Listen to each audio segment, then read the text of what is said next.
Hello అండి, నమస్తే. ఈరోజు వీడియోలో కందిపప్పుని ఎప్పుడు చేసుకునే విధంగా అస్సలు కాకుండా ఇలా వీడియోలో చూపించినట్టుగా ఒక్కసారి ట్రై చేయండి. చాలా అంటే చాలా రుచిగా ఉంటుంది. మరి వీడియోని ఎక్కడా స్కిప్ చేయకుండా చూడండి. వీడియో చూసే ముందు వీడియోకి ఒక చిన్న లైక్ అయితే ఇవ్వండి. ముందుగా కుక్కర్లోకి మనం టీ తాగుతాం కదా, ఈ గ్లాస్తో 2 గ్లాసుల కందిపప్పు వేసుకోవాలి. వేసుకొని దీంట్లోకి నీళ్లు వేసుకొని శుభ్రంగా కడిగిన తర్వాత సగం టీ స్పూన్ పసుపు కూడా వేసుకోవాలి. అలాగే కొంచెం చింతపండు కడిగి వేసుకుంటున్నాను. అలాగే కొంచెం కరివేపాకు కూడా వేసుకుంటున్నాను. కొన్ని వెల్లుల్లిపాయలు ఇలా పొట్టు తీయకుండానే వేసేసుకుంటున్నాను. వేసుకొని దీంట్లోకి పప్పు మునిగేంత వరకు నీళ్లు వేసుకోవాలి. నీళ్లు వేసుకొని మీడియం సైజ్ మంట పెట్టి ఒక 4 విజిల్స్ వచ్చేంత దాకా పప్పును మెత్తగా ఉడికేంత దాకా ఉడికించుకోవాలి. ఆ తర్వాత ఒక మీడియం సైజ్ ఉల్లిగడ్డను ఇలా కట్ చేసుకుంటున్నాను. పొడవుగా కట్ చేసుకోవాలి. 4 మీడియం సైజ్ టమోటోలు తీసుకొని ఇలా చిన్నగా కట్ చేసుకుంటున్నాను. టమోటో ఉల్లిగడ్డలు కట్ చేసుకున్న తర్వాత గ్యాస్ పై ఒక కడాయి పెట్టుకొని కడాయిలోకి కొంచెం ఆయిల్ వేసుకోవాలి. ఆయిల్ వేడయ్యాక కొన్ని ఆవాలు జీలకర్ర వేసుకుంటున్నాను.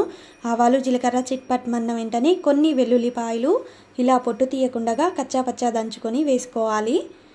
ఆ తర్వాత మనం కట్ చేసుకున్నాం కదా ఉల్లిగడ్డల్ని, ఆ ఉల్లిగడ్డల్ని దీంట్లోకి వేసుకొని మీడియం సైజ్ మంట పెట్టి మధ్యలో కలుపుకుంటూ ఉల్లిగడ్డలు కొంచెం కలర్ చేంజ్ అయ్యేంత దాకా కలుపుకుంటూ మగ్గించుకోవాలి. ఉల్లిగడ్డలు ఇలా కలర్ చేంజ్ అయిన తర్వాత నేను టమోటోలు కట్ చేసుకున్నాను కదా, అదంతా దీంట్లోకి వేసేసుకోవాలి. వేసుకొని దీన్ని కూడా అంతా ఒకసారి ఆయిల్లో కలిసేలాగా కలుపుకొని ఈ టమోటోలు కూడా మెత్తబడేంత దాకా మధ్యలో కలుపుకుంటూ మూత పెట్టుకొని మగ్గించుకోవాలి. ఇప్పుడు మూత తీసి చూద్దాం. చూడండి, టమోటో ఉల్లిగడ్డ అంతా మెత్తబడిన తర్వాత పచ్చిమిరపకాయలు ఎండిపోతే ఇలా అవుతాయి కదా, ఈ మిరపకాయలని కొన్నింటిని తుంచుకొని నేను వేసుకుంటున్నాను. వేసుకొని అంతా ఒకసారి బాగా కలుపుకోవాలి. ఈ ఎండుమిరపకాయల బదులు మీరు పచ్చిమిరపకాయలు వేసుకున్న టేస్ట్ చాలా బాగుంటుంది. ఆ తర్వాతకి దీంట్లో కొన్ని నీళ్లు వేసుకుంటున్నాను. వేసుకొని పప్పుకి సరిపోయేంత ఉప్పును కూడా వేసుకుంటున్నాను. వేసుకొని ఇదంతా బాగా ఒకసారి కలుపుకోవాలి. కలుపుకొని ఇదంతా కొంచెం దగ్గర పడేంత దాకా కలుపుకుంటూ మూత పెట్టుకొని ఉడికించుకోవాలి.